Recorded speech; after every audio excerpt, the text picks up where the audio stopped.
আকাশ থেকে দেখলেই মনে হতে পারে সাজানো গোছানো কোনো উন্নত শহর, কিন্তু নিচে নামলেই ধরা পড়ে বাস্তবতা।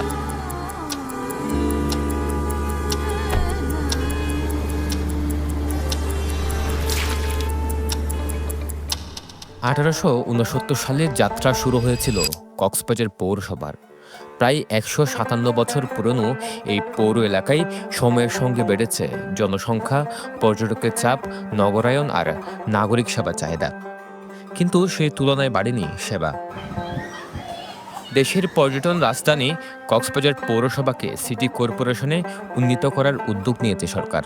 দীর্ঘদিন ধরে নাগরিক সেবা সংকটে থাকা 12টি ওয়ার্ডের বাসিন্দাদের মধ্যেও তৈরি হয়েছে নতুন প্রত্যাশা।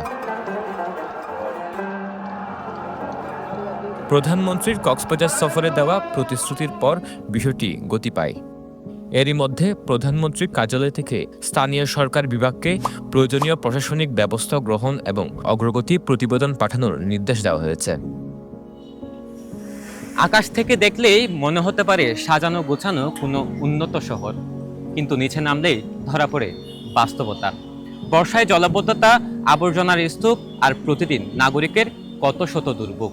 তবে এখন স্বস্তির বিষয়, 157 বছরের পুরনো এই পৌরসভা রূপ নিতে যাচ্ছে সিটি কর্পোরেশনে। তবে কি সত্যি বদলে যাচ্ছে কক্সবাজারের ভবিষ্যৎ? বর্ষা এলেই শহরের অনেক সড়ক পানির নিচে তলিয়ে যায়। কোথাও দিনের পর দিন জমে থাকে পানি। অপরিকল্পিত ড্রেনেজ, বর্জ্য ব্যবস্থাপনার দুর্বলতা, ভাঙাচোরা সড়ক আর যানজট প্রতিদিনই বাড়িয়ে দিচ্ছে মানুষের দুর্ভোগ। অথচ বছরের প্রায় প্রতিদিনই হাজারো পর্যটকের পদচারণায় মুখর থাকে এই শহর। বাংলাদেশের পর্যটনের রাজধানী কক্সবাজারে প্রতিনিয়ত বাড়ছে মানুষের চাপ, কিন্তু সেই অনুপাতে বাড়েনি নাগরিক সুবিধার কাঠামো। আধুনিক নগর ব্যবস্থাপনার অভাবে আন্তর্জাতিক মানের পর্যটন নগরী হিসেবে প্রত্যাশিত অবস্থানে পৌঁছাতে পারেনি কক্সবাজার। তাই দীর্ঘদিন ধরে সিটি কর্পোরেশনের দাবি জানিয়ে আসছেন স্থানীয়রা। আপনার যখন সিটি কর্পোরেশন হয়, সরকারি যে কোনো বরাদ্দ একটু দ্রুত হয়, বরাদ্দগুলি একটু আধুনিক হয়, আরও উন্নয়নশীল হয়। যেমন মনে করেন আমাদের এই পর্যটন নগরী, এটা বলতে গেলে একটি অর্থনৈতিক জোন। এই পর্যটন নগরীকে যদি আপনি বিশ্বের কাছে পৌঁছাতে চান এবং বাংলাদেশের অর্থনীতিতে যদি জাতীয় গ্রেডে যোগ করতে চান, এখানে সিটি কর্পোরেশনের বিকল্প নেই। এই সিটি কর্পোরেশন যদি হয়, তাহলে এখানে যে আন্তর্জাতিক বিমানবন্দরটুকু হয়েছে সেটা চলমান থাকবে এবং রাস্তাঘাটের যে উন্নয়নটা আর একটু উন্নতি হবে। পর্যটন ব্যবসায়ীরা বলছেন, সিটি কর্পোরেশন হলে পরিকল্পিত সড়ক, আধুনিক ড্রেনেজ ব্যবস্থা, কার্যকর বর্জ্য ব্যবস্থাপনা, উন্নত ট্রাফিক নিয়ন্ত্রণ এবং প্রযুক্তি নির্ভর নাগরিক সেবার সুযোগ তৈরি হবে। এতে পর্যটকেরাও পাবেন আরও স্বস্তির কক্সবাজার। যদি সিটি কর্পোরেশন উন্নীতকরণ হয়, তখন আমরা জানেন যে রাস্তাঘাট, তারপরে খেলার মাঠ এবং যে ড্রেনেজ ব্যবস্থা, সর্বোপরি ড্রেনেজ ব্যবস্থা উন্নত হবে। ড্রেনেজ ব্যবস্থা, সুয়ারেজ ব্যবস্থা যদি উন্নত হয়, তাহলে পর্যটনের আমাদের দীর্ঘদিনের সমস্যা জলাবদ্ধতা থেকে আমরা মুক্ত হব। তাহলে কক্সবাজারে আমরা দেশি বিদেশি পর্যটকের সমাগম ঘটবে এবং কক্সবাজারের আমাদের যে দীর্ঘদিনের পর্যটন রাজধানী, আসলে পর্যটন রাজধানী হিসেবে এটা গড়ে উঠবে আমি আশা করি। সিটি কর্পোরেশন হলে কেন্দ্রীয় সরকারের বড় উন্নয়ন প্রকল্প বাস্তবায়নে সুযোগ বাড়বে। অবকাঠামো উন্নয়ন, বিনিয়োগ, পরিকল্পিত নগরায়ন এবং সেবার মানোন্নয়নে যোগ হবে নতুন গতি। পৌরসভার বিভিন্ন সেবা নিতে গিয়ে বছরের পর বছর ভোগান্তির অভিযোগ স্থানীয়দের।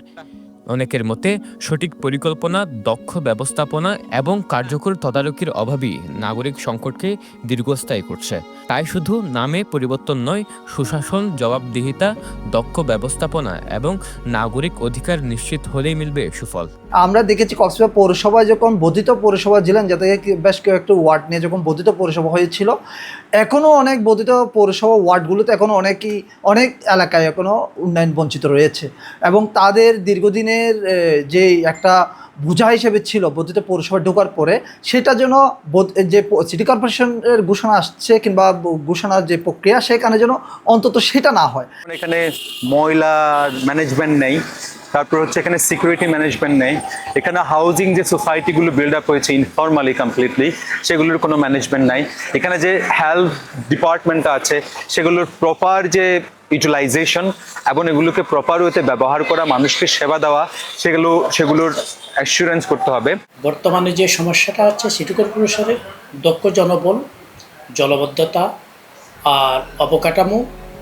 পর্যাপ্ত রিসোর্সের অভাব আছে, আবার আমাদের নেতৃত্বেরও সংকট আছে। প্রাথমিকভাবে ধারণা করা হচ্ছে বর্তমানে 12টি ওয়ার্ডের পাশাপাশি খুরুশকুল, PM কালী, জিলংজা, খুনিয়াপালং ও মিঠাচুরির কিছু অংশ নতুন সিটি কর্পোরেশনের আওতায় আসতে পারে।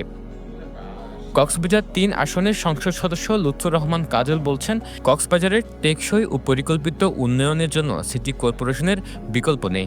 তার মতে সিটি কর্পোরেশন হলে অবকাঠামোগত উন্নয়ন ত্বরান্বিত হবে, বিনিয়োগ বাড়বে এবং দেশের অর্থনীতিতেও গুরুত্বপূর্ণ অবদান রাখবে কক্সবাজার।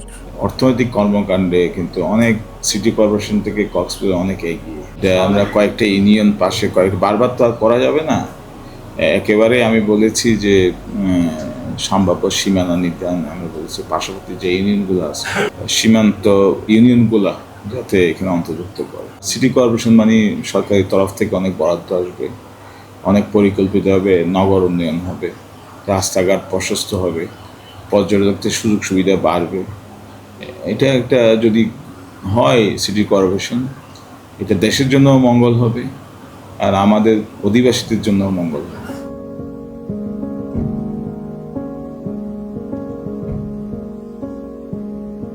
বিশ্বের দীর্ঘতম সমুদ্র সৈকতের শহর কক্সবাজার পৌরসভা এখন অপেক্ষায় নতুন এক যাত্রার। কক্সবাজার পৌরসভা থেকে সিটি কর্পোরেশনে উত্তরণ, এটি কি শুধু নামে পরিবর্তন নাকি নাগরিকের জীবনে আসবে বাস্তব উন্নয়ন? সে প্রশ্নের উত্তর খুঁজছে কক্সবাজারবাসী। সরওয়ার সাকিব, পেনওয়া নিউজ।